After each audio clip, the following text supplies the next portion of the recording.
Kembali ke restoran bahagia, saat ini Tuan Sam dan Ronald telah merencanakan sesuatu untuk menjebak orang-orang yang telah menguntitnya. Setelah mereka selesai merencanakan sesuatu, maka Tuan Ronald segera turun dari lantai 3 menuju ke ruangan bawah di mana sekitar 30 orang anak buahnya sedang duduk. Setelah sampai di ruangan bawah di restoran itu, Ronald mengedarkan pandangannya ke sekitar ruangan. Saat ini dia masih melihat beberapa pasang pemuda-pemudi yang tidak lain adalah Anton dan kawan-kawannya masih duduk di sana. Melihat mereka, Ronald segera menghampiri. Anak muda, maaf atas kelancangan saya ini. Tapi ini harus saya katakan. Saya menyarankan supaya kalian segera pergi dari restoran ini. Karena sebentar lagi akan ada sesuatu yang berkemungkinan besar tidak pernah kalian saksikan seumur hidup kalian. Oleh karena itu, untuk menghindari hal-hal yang bisa menimbulkan kesan buruk bagi kalian, maka saya dengan sangat menyesal akan menutup restoran ini pada detik ini juga. Kata Ronald dengan sangat tegas tanpa ekspresi sedikit pun di wajahnya. Anton dan kawan-kawannya yang melihat wajah dingin itu segera merasakan intimidasi yang belum pernah mereka rasakan. Walau bagaimanapun mereka tahu siapa Ronald ini. Jadi tanpa membantah mereka segera berinisiatif untuk membubarkan diri dan segera meninggalkan restoran bahagia itu. Sesampainya mereka di luar restoran, Herman yang berada di samping Rindy segera bertanya. Rindy, setelah ini kemana rencanamu akan pergi? Rindy yang ditanya hanya mengangkat bahu. Saat ini banyak ketidaknyamanan yang aku rasakan, aku tidak ingin kemana-mana lagi. Mungkin aku akan segera pulang dulu ke rumah. Namun, sebelum itu aku akan singgah dulu ke asrama kampus untuk mengundang beberapa teman agar mereka bisa ikut berpartisipasi dalam perayaan ulang tahunku nanti. Rindy berkata dengan acuh tak acuh. Herman segera bertanya dengan penasaran setelah Rindy akan pergi ke asrama di kampus untuk mengundang beberapa teman yang dia kenal. Saat itu dada Herman berdebar-debar, namun dia tetap bertanya untuk memastikan siapa yang akan diundang oleh Rindy. Rindy, bukankah sahabat-sahabatmu adalah Jenny, Lisa, dan Rina, serta aku dan ketiga sahabatku Anton, Jack, dan John? Lalu siapa lagi yang kau undang?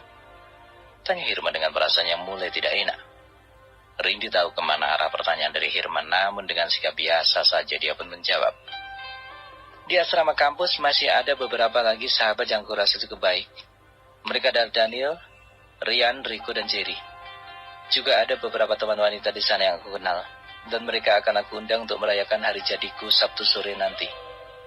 Kata Rindy sengaja ingin memanasi Herman. Sejujurnya dia ingin menolak ajakan Herman yang ingin mengadakan perayaan ulang tahun di Lotus Mansion. Dia tahu tujuan Herman hanya untuk pamer agar bisa membusungkan dada di hadapan para tamu lainnya. Dan kalau bisa, jika Daniel dan teman-temannya ada di sana, maka dia pasti akan menghina dan memperlakukan mereka di depan tamu undangan lain. Niat kotor di hati Herman telah terbaca dengan baik oleh Rindy. Herman yang mendengar nama Daniel ada dalam daftar tamu yang akan diundang oleh Rindy membuat hatinya menjadi marah. Namun sebelum dia sempat berkata, beberapa orang berpakaian hitam telah keluar dari restoran dan dengan tajam memandang ke arah mereka.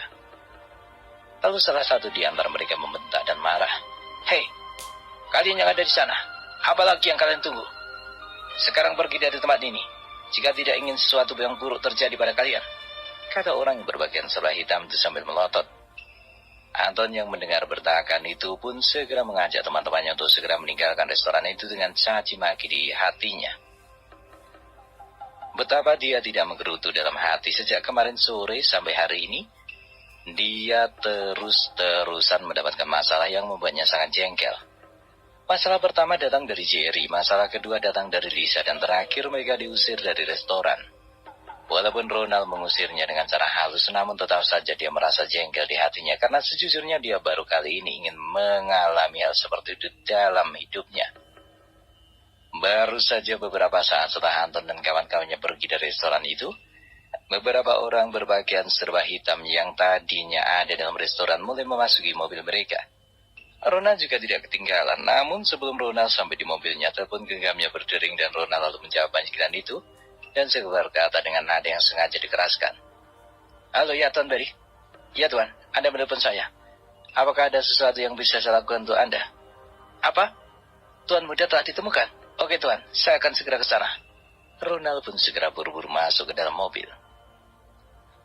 Saat itu sudut matanya mengerling ke arah Tuan Sam yang mengintip di balik tirai jendela lantai atas. Baru saja mobil mereka melaju di jalan menuju ke arah Lotus Mansion, Sam yang sedang mengawasi dari atas dapat dengan jelas melihat bahwa ada 4 mobil Mercedes-Benz S-Class yang membutuhkan pergerakan mereka. Melihat itu, Sam langsung menelpon anak buahnya untuk segera bergerak mengikuti mereka. Setelah rombongan Ronald sampai di sekitar jalan sepi, tiba-tiba saja mobil rombongan yang dikendarai Ronald memperlambat laju kendaraannya dan benar-benar berhenti di bahu jalan. Sesaat setelah itu, semua pria berpakaian serba hitam segera turun dari mobil dan menghampiri ke-4 mobil Mercedes-Benz tersebut. Menyadari bahwa kehadiran mereka telah dicium oleh target, maka mobil yang membutuhkan tadi mencoba untuk terus berlalu. Tapi sial bagi mereka, karena tiba-tiba dari arah belakang muncul beberapa Rolls Royce yang memblokir jalan mereka. Saat ini, orang-orang yang ada dalam mobil itu mulai panik. Ronald yang menyaksikan dari dalam mobil segera keluar dan menghampiri mobil itu. Dengan sebatang tongkat kayu, Ronald mulai memukul kaca depan mobil tersebut hingga hancur berderai. Saat itu, orang yang berada dalam mobil mulai panik dan supir di dalam mobil yang paling depan pun menggigil ketakutan. Tak lama kemudian datang satu lagi Rolls Royce dengan melajuan tinggi dan berhenti tepat di samping mobil Mercedes tersebut. Segera setelah itu seorang laki separuh baya keluar dari dalam mobil yang ternyata adalah Sam. Setelah menghampiri mobil pengemudi itu, Sam mulai berbicara dengan nada dingin memberikan ancaman bahwa jika mereka tidak mau keluar secara baik-baik, maka mobil itu akan dibakar dan mereka akan mati di dalam mobil itu sebagaimana sudah terbanggang. Mendengar nada suara dingin dari Sam dari dalam mobil Mercedes, mulai berkeluaran orang-orang dalam jumlah sekitar 12 orang. Setelah semuanya keluar dari mobil, Sam segera menjambak rambut salah satu dari mereka.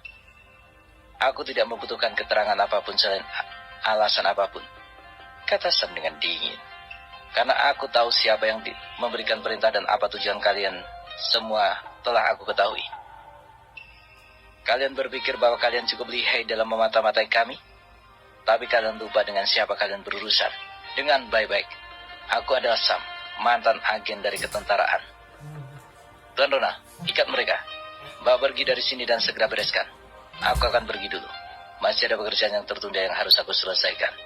Sam pun segera meninggalkan tempat itu. Tidak ada tindak kekerasan yang terjadi di tempat itu. Ini karena selain mereka kalah jumlah, mereka juga mengetahui tingkat bela diri yang dimiliki oleh anak buah Sam. Setiap dari mereka dididik secara militer dan satu di antara mereka mampu merobohkan setidaknya 5 orang dari pengutip itu. Menyadari akan hal itu, mereka segera berinisiatif untuk tidak melakukan perlawanan. Tindakan yang diambil oleh mereka setidaknya membuat Ronald tidak perlu menguras banyak tenaga. Sore itu di sebuah rumah di tepi sungai di pinggiran kota Star Hill, Jerry yang telah sampai ke dalam segera mengambil 2 piring dan mulai menyalin isi dari 2 kotak makanan yang sebelumnya dia beli di warung pinggir jalan. Setelah selesai, maka Jerry memberikan salah satu piring berisi makanan kepada lelaki separuh baya. "Ayah, ini makanlah selagi masih hangat." Lelaki separuh baya itu pun menerima piring yang diberikan oleh Jerry sambil tersenyum. "Anak baik, terima kasih." Saat mereka berdua makan, Jerry mengambil kesempatan untuk menanyakan sesuatu kepada lelaki setengah baya itu. "Ayah, bagaimana keadaanmu selama aku tidak ada? Apakah ayah baik-baik saja?" "Aku baik-baik saja. Kau tidak perlu mengkhawatirkanku. Sebaiknya kau harus giat dalam belajar. Kau harus fokus dengan pendidikanmu, karena itu akan sangat berguna bagimu dalam mengarungi perjalanan yang sangat panjang di depan." Jerry mengangguk serius. "Iya, ayah. Setiap kata-kata ayah akan selalu kuingat dan dilaksanakan. Semoga suatu hari nanti aku bisa sukses dan mengangkat kehidupan kita agar lebih baik dari sekarang ini." Jerry berkata dengan sungguh-sungguh. Lagi setengah baya itu pun tersentuh mendengar kata-kata Jerry. Dia tersenyum dan mengusap kepala Jerry dengan kasih sayang sebagai seorang ayah kepada anaknya. "Jerry, aku tahu kau adalah anak baik, anak yang berbakti dan berbudi luhur. Oleh karena itulah aku membesarkanmu tanpa penyesalan, mengajarkanmu segala apa yang aku ketahui dan jujur saja. Untuk ukuran anak lelaki seusiamu saat ini sangat sulit untuk dapat mengalahkanmu. Kau bahkan lebih kuat dariku semasa seusia denganmu saat ini." Lelaki setengah bayi itu berkata dengan tulus. Di dalam hatinya dia berkata, bagiku benar-benar satu kehormatan dapat melindungi dan membesarkanmu, Jerry. Segitupun aku tidak memiliki penyesalan dalam hatiku. Walaupun demi menyembunyikan identitasku agar tidak dikenali oleh orang lain, aku telah merusak wajah dan mengubah penampilanku. Tapi aku puas bisa melindungi tuan mudaku. Jika bukan karena memikirkan keselamatanmu, aku bahkan tidak perlu hidup semiskin seperti ini. Ketika waktunya tiba, kau harus mengetahui siapa dirimu sebenarnya, Jerry. Melihat ayah angkatnya cukup lama terdiam, Jerry pun tiba-tiba menegur. Ayah, mengapa ayah termenung? Lelaki setengah bayi itu tersendak lalu buru-buru berpura-pura. Tidak, aku sedang terkenang masa laluku. Dulu ketika aku masih muda sepertimu, aku adalah seorang yang tidak pernah mengenal kasih sayang. Tidak mengenal apa itu keramah tamahan. Yang aku tahu hanyalah kekerasan dan bertindak sebelum berpikir. Namun aku mulai sedikit demi sedikit berubah semenjak aku mengenal seorang wanita. Dia cantik, lembut dan sangat penyayang. Ketika itu aku sangat terharu dengan sikapnya padaku. Sejujurnya aku tidak pernah diperlakukan dengan baik oleh siapapun kecuali tuan muda. Aku memiliki dua orang yang sangat aku cintai dalam hidupku. Yang pertama adalah tuan muda yang telah memberiku 2 kali kehidupan. Dan yang kedua adalah istriku yang baik dan penyayang. Aku seperti bermimpi pada saat itu. Kau tahu, Jerry, sebelum aku mengenalnya, aku adalah raja dunia gelap di Metro City. Di kedua tanganku ini penuh dengan darah setiap kurbanku. Saat di masa kejayaanku tidak ada seorang pun yang berani mencari masalah denganku. Sampai pada suatu saat aku mendapatkan tawaran untuk menjadi kambing hitam oleh keluarga kaya raya di Metro City. Saat itu laboratorium tempat penelitian mereka untuk menciptakan obat terlarang baru telah diserbu oleh aparat bagian anti narkoba. Untuk menutup kejahatan dan demi mempertahankan reputasi dan nama baik, orang kaya itu telah meminta bantuanku menjadi kambing hitam dengan imbalan $1 miliar. Aku yang ketika itu memerlukan banyak uang tidak berpikir panjang dan langsung menerima tawaran mereka. Tapi apalah hancur, mereka mengkhianatiku. Ketika aku telah ditangkap oleh petugas anti narkotika, mereka melanggar janjinya dan tidak memberiku sepeser uang pun. Aku yang ketika itu merasa dikhianati berhasil lolos dari penjara dan melarikan diri. Dari sinilah awal mula aku berurusan dengan mereka. Ketika kabar bahwa aku telah melarikan diri tersebar, keluarga kaya itu segera memberikan laporan palsu kepada pihak polisi bahwa aku telah memeras mereka dan memaksa mereka untuk menyerahkan uang sebesar $1 miliar. Dengan bantuan dari keluarga ini, pihak kepolisian telah mengumumkan kepada siapa saja yang berhasil menangkapku hidup atau mati, maka akan diberi imbalan $500,000. Aku mulai diburu oleh seluruh lapisan masyarakat. Bahkan atas bantuan dana dari keluarga kaya itu, pihak kepolisian berhasil merekrut seorang yang sangat ahli dalam hal penyamaran dalam ketentaraan. Orang itu dikenal dengan agen rahasia bernama Sam. Merasa bahwa sudah tidak ada lagi tempat yang aman bagiku, maka aku memutuskan untuk mengadakan perang kepada mereka. Tapi saat itu kekuatanku kalah jumlah dan mereka sehingga orang-orangku dibabat dan banyak yang melarikan diri termasuk juga aku.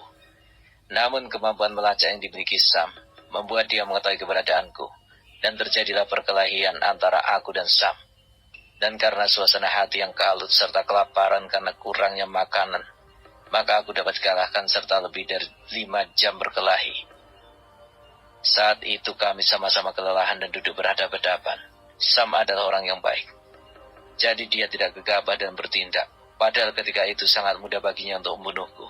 Dia hendak menanyakan apa yang sebenarnya terjadi dan aku menjawab dengan sangat terperinci tentang masalah yang sebenarnya. Bahwa aku dijadikan kambing hitam oleh keluarga kaya raya demi menutupi kebusukannya.